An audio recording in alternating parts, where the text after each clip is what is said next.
사단법인 대한민국 고국총연합회 사무총장 동상건입니다. 요즘 건국전쟁이라는 영화가 붐을 이루고 세간의 화제가 되고 있습니다. 잠깐 올렸다가 내려야 됐던 다큐 영화가 이제 입에 소문에 소문을 타고 이래만 고지를 향해서 나가야 됩니다. 건국전쟁이라는 다큐 영화를 통해서 우리가 그동안 철저하게 외면당했던 진실이 밝혀지고 알려져서 왜곡되게 알고 있었던 모든 사실에 대해 우리가 알게 됨으로써 그분에 대한 감사의 눈물과 참회의 눈물을 흘리면서 그분께 감사의 기도를 드리고 정말 죄송하다는 말씀을 드릴 수밖에 없는 시간을 보내고 있습니다. 우남 이승만 대통령께서는 여러분께서 잘 아시다시피 황해도에서 태어나셔서 남산 기슭 우시초라는 곳으로 이사하셔서 20년간을 그곳에서 지내시며 우리나라 국가 발전을 위해서 독립을 위해서 무엇을 할 것인가 열심히 고민하셨던 분입니다. 우시촌의 남쪽 기슭에 이름을 따서 우남이라고 호를 지셨고 6살 때 천자문을 외우고 17살 때는 사서삼경을 독파했던 천재 중에 천재였던 것입니다. 6살 때 지은 한시가 있는데 정말 놀라웠습니다.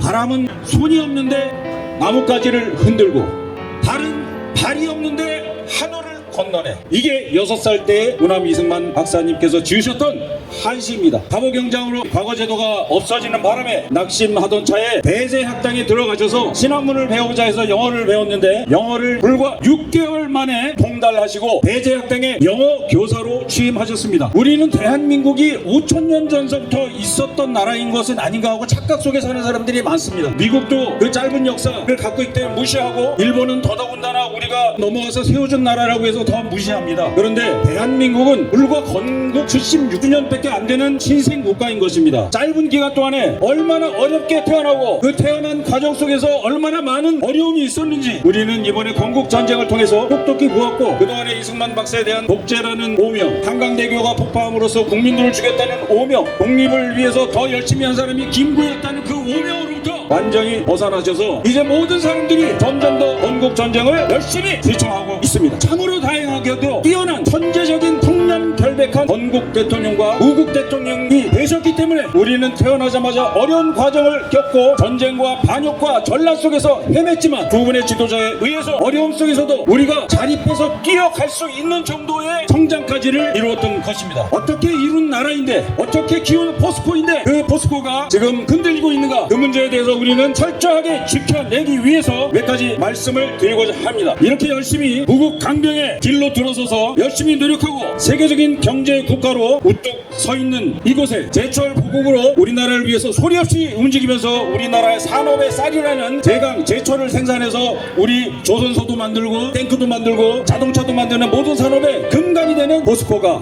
지금 불과 몇 명의 불순한 세력에 의해서 조종당하고 소리 없이 그 많은 자금을 자기들 주머니에 있는 돈처럼 야금야금 빼놔서 불순한 세력들의 정치 자금으로까지 흘러가고 상납되고 있습니다. 포스코 후보 추천위원회가 설출한 당사장은 자격이 없는 사람입니다. 배임 혐의자로 수사를 받고 있습니다. 얼마 전에 우리가 포스코 센터에 가서 집회도 하고 전쟁 기념관 앞에서도 집회를 했습니다. 그리고 포항 시민들이 불같이 일어나서 그 사람은 자격이 없는 사람이다 라고 얘기하니까 지금 이 포스코에 조금 전에 후보 추천위에서 선정한 장인호 사장이 박원순 시장이 있을 때 박원순 시장과 문재인의 커넥션을 이용해서 자기가 뭔가 출세를 해보려고 포스코 그 기업의 돈 5천억 원을 기증해서 서울의 숲에다가 기술센터를 짓겠다, 헌납을 하겠다고 했고 그 다음에 포항 시민들을 위해서 짓기로 했던 미래기술본부를 약 2조 원에 들어가는 사업을 또 송파 위례에 짓겠다고 박원순하고 약속을 했던 것입니다. 이러한 사람은 절대적으로 국민적 포스코를 움직일 수 있는 수장이 될 수 없다 라고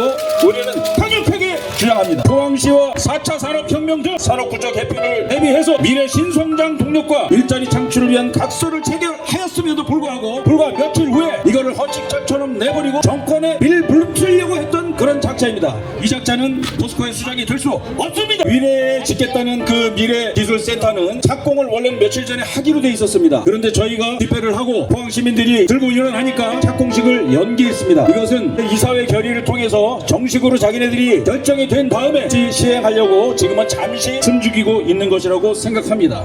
포스코가 어떤 기업입니까? 1970년에 착공해서 1973년에 준공을 했습니다. 그래서 73년에 포항제철소가 준공이 됐기 때문에 정주영 회장은 영국에 가서 지지도 않은 공장을 가지고 우리 선박 공장 만들 테니까 배를 수주하라고 조를 수가 있었던 기반이 있었던 것입니다. 그리고 경부고속도로는 어땠습니까? 1965년에 참전하면서 우리가 함께 갔던 이전에 계신 용사들 그리고 함께 갔던